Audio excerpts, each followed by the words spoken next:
Of Neighbours, well, I grew up watching Neighbours. It was prime after-school viewing, so I'm very sad to see it. It's sad to see it go, but I wish them all well and lots of love. It's like coming home from school and putting on Neighbours was just like this thing you did. So it's just so weird that that's not going to be a part of like other people's lives. But we're sending love, and it's such a shame. And do you have a particular memory from coming back in school and watching? I feel like just like Kylie and like Kylie and Jason. Kylie and Jason is like the most iconic. I always think, every time I think of Neighbours, I just think of Toadfish. You like can't not, can you? And the theme tune as well, like Neighbours.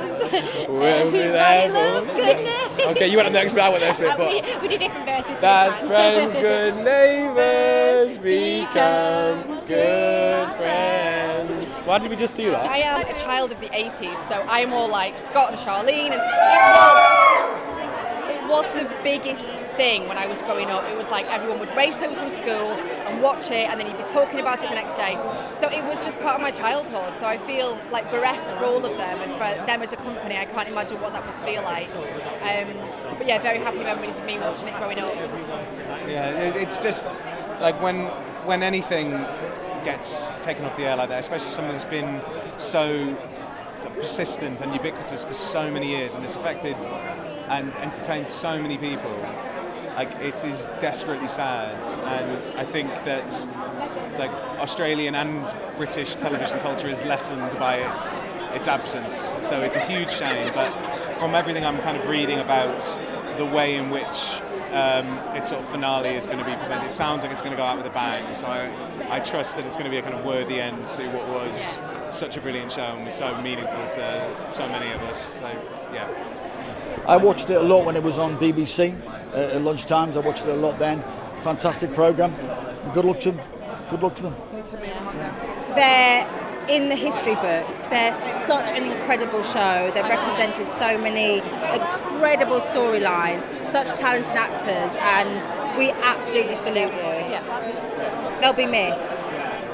Oh, I just think they're amazing, and it's a crying shame that it's not being made anymore, because it's an institution. 1985, the year I was born. And to think that it's over now is just so sad, and it's such a wonderful cast of actors and crew, I imagine, as well. Obviously I've not worked with them, and also it reminds me of my granny, because I used to watch it with her, so it's bitter, no sweet.